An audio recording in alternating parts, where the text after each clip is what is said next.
अस्सलाम वालेकुम, welcome back to my channel एजुकेथट। वीडियो स्टार्ट करने से पहले आप सबसे रिक्वेस्ट है, please like, subscribe and share my channel and also click on bell icon.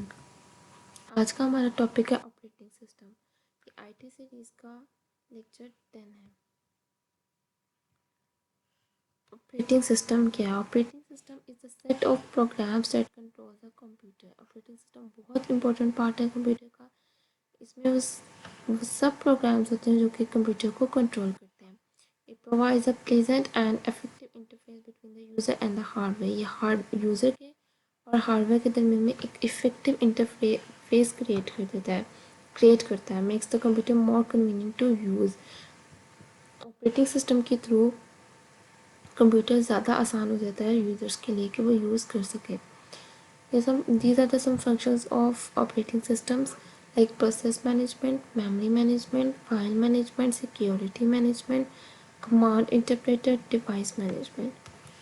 सबसे पहले हमारे पास प्रोसेस मैनेजमेंट क्या है?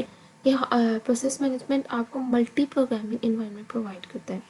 इसमें क्या होता है, जो ऑपरेटिंग सिस्टम होता है वो बताता है कि वो प्रोसेसर को बताता है कि कौन सा प्रोसेस कब और कितने टाइम के लिए रन करना है या उस पर प्रोसेसिंग करनी है। इसको हम प्रोसेस स्केजुलिंग भी कहते हैं। ऑपरेटिंग सिस्टम प्रोसेस मैनेजमेंट पे फॉलोइंग एक्टिविटीज़ परफॉर्म करता है, like keep track of processor status of process. मतलब प्रोसेसर क्या कर रहा है इस टाइम, उसके ऊपर उस पर नज़र रखता है ऑपरेटिंग सिस्टम प्रोसेसर की। वो स्टेटस पर उस पर रखता है, उसको देखता है कि वो क्या उसका स्टेटस चल रहा है, वो क्या कर रहा है।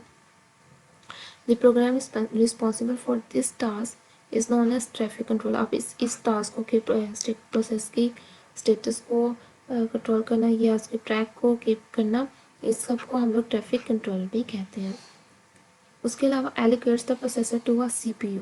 उसके अलावा प्रोसेस मैनेजमेंट में ये भी होता है कि प्रोसेस को कौन से जगह कहाँ पे एलोकेट करना है प्रोसेसर को। उसके अलावा उसके अलावा प्रोसेस मैनेजमेंट के लिए ऑपरेटिंग सिस्टम ये भी काम करता है कि प्रोसेसर एलोकेट करता है। उसके बाद उस प्रोसेस का जब काम ख़त्म हो गया तो फिर उसे डी एलोकेट भी करता है ऑपरेटिंग सिस्टम। नेक्स्ट हमारे पास डिवाइस मैनेजमेंट में ऑपरेटिंग सिस्टम डिफरेंट ड्राइवर्स के दरमियान में कम्युनिकेशन को मैनेज करता है, मेंटेन करता है। डिवाइस मैनेजमेंट के लिए ऑपरेटिंग सिस्टम ये फॉलोइंग एक्टिविटीज़ परफॉर्म करता है, like keep track of all devices. जितने भी डिवाइसेस हैं उनकी ट्रैकिंग करता है। उसके अलावा program responsible for this task is known as the IO controller, input output controller. जो ट्रैकिंग करता है डिवाइसेस की, इस टास्क को परफॉर्म जो प्रोग्राम करता है उसको हम इनपुट आउटपुट कंट्रोलर भी कहते हैं। और decide which process gets the device when and for how much time, ये भी डिसाइड करते हैं कि कौन से प्रोसेस ने आपको डिवाइस एलोकेट करनी है और कितने टाइम के लिए करनी है। Allocates the device in the efficient way, बहुत अच्छे तरीके से एलोकेट करता है उस डिवाइस को प्रोसेस को डिवाइस बहुत एलोकेट करता है। उसके अलावा डी एलोकेटेड भी करता है डिवाइसेस को। नेक्स्ट हमारा security management. Operating system password को यूज़ करता है यूज़र के डाटा को प्रोटेक्ट या महफूज करने के लिए। It also prevents unauthorize access to program user data. Operating system user का जो डाटा है उसको अनऑथराइज एक्सेस से भी बचाता है। मतलब कोई जो ऑथराइज नहीं है, मतलब कोई इलीगल तरीके से कोई एक्सेस ना कर ले आपके डाटा को, उससे भी प्रिवेंट करता है। नेक्स्ट हमारे पास मेमोरी मैनेजमेंट को प्राइमरी मेमोरी भी कह सकते हो, मेन मेमोरी भी कह सकते हो। मेन मेमोरी में एक लार्ज एरे ऑफ वर्ड्स और बाइट्स होते हैं, वेयर ईच वर्ड और byte has its own address. Main memory बहुत से वर्ड्स और बाइट्स से मिलकर बनी होती है और उसके अलावा हर वर्ड और बाइट का एक अपना एड्रेस होता है। मेन मेमोरी प्रोवाइड करती है fast storage that can be accessed directly by the CPU. Main memory एक फास्ट स्टोरेज प्रोवाइड करती है जो कोई भी सीपीयू एक्सेस कर सकता है। For a program to be executed it must in the main memory.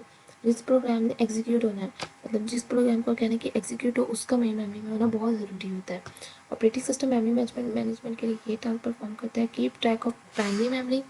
Primary memory का देखता है कि प्राइमरी मेमोरी किधर है, कीप ट्रैकिंग करता है प्राइमरी मेमोरी की।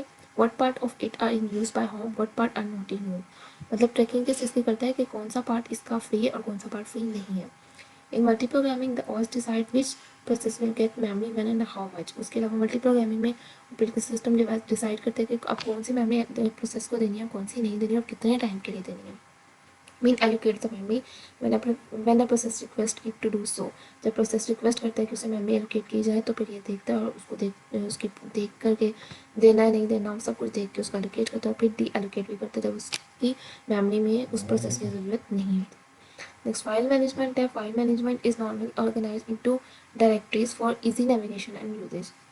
फाइल सिस्टम मोस्टली एक डायरेक्टरी फाइल मैनेजमेंट डायरेक्टरीज में होती है, हम सबको पता है।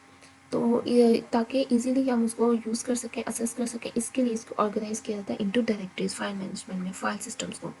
These directories may contain files and any other directions.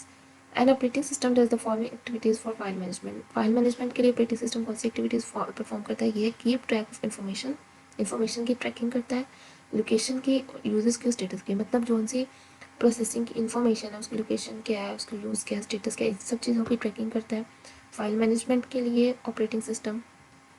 और ये सारी जो फैसिलिटीज़ अगर इनको सबको हम कंबाइन करें तो जो प्रोवाइड करता है उसको हम फाइल सिस्टम कहेंगे। अब उसके अलावा decide who gets the resource, ये भी डिसाइड करता है कि किसको आप रिसोर्स एलोकेट करने हैं और फिर एलोकेट द रिसोर्स, फिर रिसोर्स कर देता है उनको एलोकेट और फिर उसके बाद डी एलोकेट करता है। नेक्स्ट हमारे पास control over system performances. Monitor overall system help to improve performance. Control over system performance में क्या करता है ऑपरेटिंग सिस्टम? पूरे सिस्टम की परफॉर्मेंस को मॉनिटर करता है ताकि वो उसकी परफॉर्मेंस को इम्प्रूव करने में मदद कर सके। देखता है कि किस टाइम पे, रिकॉर्ड रखता है कि किस टाइम पे सर्विस के लिए रिक्वेस्ट की गई है और कितने टाइम के बाद उसकी सर्विस उसको प्रोवाइड की गई है या उसका रिस्पॉन्स उसको वापस मिला है और कितने टाइम में ये पूरी प्रोसेसिंग हुई है। ये सिस्टम हेल्थ कहने हैं, अब इस सिस्टम की हेल्थ का ख्याल रखता है कंट्रोल ओवर सिस्टम परफॉर्मेंस। इसके थ्रू हम किसी भी सिस्टम की परफॉर्मेंस को इम्प्रूव कर सकते हैं और ट्रबल शूटिंग प्रॉब्लम्स होती हैं उसके लिए भी हमें इंफॉर्मेशन मिल सकती है। ये कुछ करेक्टरिस्टिक्स हैं ऑपरेटिंग सिस्टम की। Like G U I short term है, किसकी शॉर्ट फॉर्म है? ग्राफिकल यूजर इंटरफेस की। G operating system contain graphics and icons के नेम से पता चला ग्राफिकल यूजर है तो ग्राफिक्स होंगे, मतलब ग्राफिक्स और आइकन प्रोवाइड करते हैं कंप्यूटर के लिए ताकि हम इजी टू यूज़ हो सके। Commonly navigated by using a computer mouse. ये आप देख रहे हैं माउस, ये भी एक आइकन है, कंप्यूटर ग्राफिक्स भी है आइकन में जो हमें इजी टू अंडरस्टैंड कि अब यहाँ पे हम मूव कर रहे हैं और इस टाइम यहाँ पे ही हमें प्रोवाइड करता है। मल्टी यूज़र्स क्या होता है कि एक ही कंप्यूटर को बहुत से यूज़र एक ही टाइम में या डिफरेंट टाइम में असेस कर सकते हैं मल्टी यूज़र में। Real time it respond to instant input instantly. General purpose operating system such as DOS and Unix are not real time. Real time में क्या होता है, जैसे आपने इनपुट किया साथ ही आपको रिस्पॉन्स मिल जाए। जो जनरल पर्पज ऑपरेटिंग सिस्टम है लाइक डॉस और यूनिक्स इस तरह की रियल टाइम प्रोवाइड नहीं करते। नेक्स्ट है मल्टीप्रोसेसिंग। मल्टीप्रोसेसिंग आप an operating system capable of spotting and utilizing more than one computer processor. ऐसा ऑपरेटिंग सिस्टम जो एक कंप्यूटर, इसमें क्या होता है ऑपरेटिंग सिस्टम कैपेबल होता है एक एक से ज़्यादा कंप्यूटर को स्पॉट करने में और उनको आपस में यूटिलाइज उनको इकट्ठा करने में। Multitasking can operating system that is capable of allowing multiple software processor to run at the same time. Multiprocessing में एक ऑपरेटिंग सिस्टम, जो ऑपरेटिंग सिस्टम है वो बहुत से सॉफ्टवेयर की जो प्रोसेसिंग है उनको एक साथ अलाउ करता है कि प्रोसेस कर सकें एक ही टाइम में। मल्टीथ्रेडिंग में operating system that allow different parts of software programs to run concurrently. Multi threading में ऑपरेटिंग सिस्टम बहुत से सॉफ्टवेयर प्रोग्राम्स जो कि different parts of software program को अलाउ करता है कि वो इकट्ठे रन हो सके। नेक्स्ट हमारे पास सब टाइप्स ऑफ ऑपरेटिंग सिस्टम है। जब ये कंप्यूटर परचेज करते हैं, लैपटॉप परचेज करते हैं तो उसके अंदर पहले से ही प्री लोड हुए होते हैं ऑपरेटिंग सिस्टम। इस तरह बहुत से ऑपरेटिंग सिस्टम हुए होते हैं, आप उनमें चेंजिंग भी कर सकते हो, उनको अपग्रेड भी कर सकते हो। जैसे जो बहुत से कॉमन ऑपरेटिंग सिस्टम्स हम पर्सनल कंप्यूटर में वो Microsoft Windows, Mac OS and Linux है। नेक्स्ट हमारे पास माइक्रोसॉफ्ट विंडोज नंबर 1। 1980 में माइक्रोसॉफ्ट ने जो विंडोज़ ऑपरेटिंग सिस्टम क्रिएट किए थे उनको माइक्रोसॉफ्ट विंडोज़ कहते हैं। इनके बहुत से वर्जन आए हुए हैं, जिनमें से रिसेंट वर्जन विंडो 10 है जो कि 2015 में रिलीज हुआ है, विंडो 8 2012 में, विंडो 7 2009 में, विंडो विस्टा 2007 में। और विंडोज़ कम प्री लोडेड और मोस्ट न्यू पीसेज। इस माइक्रोसॉफ्ट विंडो बहुत से पीसेज में, ऑलमोस्ट सारे पीसेज में पहले से ही प्री लोड हुई होती है, क्यों which have to make it the most popular operating system in the world, क्योंकि हमें पता है ये मोस्ट पॉपुलर वैसे भी ऑपरेटिंग सिस्टम है दुनिया का। नेक्स्ट है मैक ओएस, इसको हम प्रीवियसली ओएस एक्स भी कहते थे। ये एप्पल कंपनी ने क्रिएट किया था। ये बहुत से मैकिंटॉश कंप्यूटर, मैक्स कंप्यूटर्स में प्रीलोड होती हैं, हर कंप्यूटर में या पर्सनल कंप्यूटर्स में प्रीलोडेड नहीं होती। इसके कुछ स्पेसिफिक वर्जन है लाइक मोजेव, रिलीज्ड इन 2018 हाई सीरा 2017 में और सीरा 2016 में। अगर हम इसके स्टार्ट काउंटर ग्लोबल स्टार्ट्स की बात करें तो 10% से भी कम है, जो कि बहुत कम है विंडो यूज़र से। विंडो यूज़र्स 80% से भी अबव है। क्यों? One reason for this is the Apple computers tend to be more expensive. इसकी सबसे बड़ी वजह ये थी कि इन्होंने ये एप्पल कंप्यूटर्स होते हैं बहुत ज़्यादा एक्सपेंसिव होते हैं, जिसकी वजह से इसकी ये मांग कह लें या ये इतना ज़्यादा मार्केट में इन नहीं है। नेक्स्ट हमारे पास लिनक्स। इसको आप open source operating system family में कंसीडर कर सकते हो। मतलब ये किसी भी कोई भी दुनिया में इसको मॉडिफाई भी कर सकता है और आगे डिस्ट्रीब्यूट भी कर सकता है। ये जो डिफरेंट सॉफ्टवेयर हैं लाइक विंडोज़ जो है जिनको आप मॉडिफाई नहीं कर सकते, सिर्फ उनकी कंपनी के जो मालिक हैं सिर्फ वही उनको मॉडिफाई कर सकते हैं। लिनक्स को कोई भी मॉडिफाई कर सकता है। लिनक्स का ये एडवांटेज है कि ये फ्री भी होता है और उसके बहुत से वर्जन हैं जिनको आप आगे डिस्ट्रीब्यूट भी कर सकते हो, उनमें से कोई भी चूज़ कर सकते हो।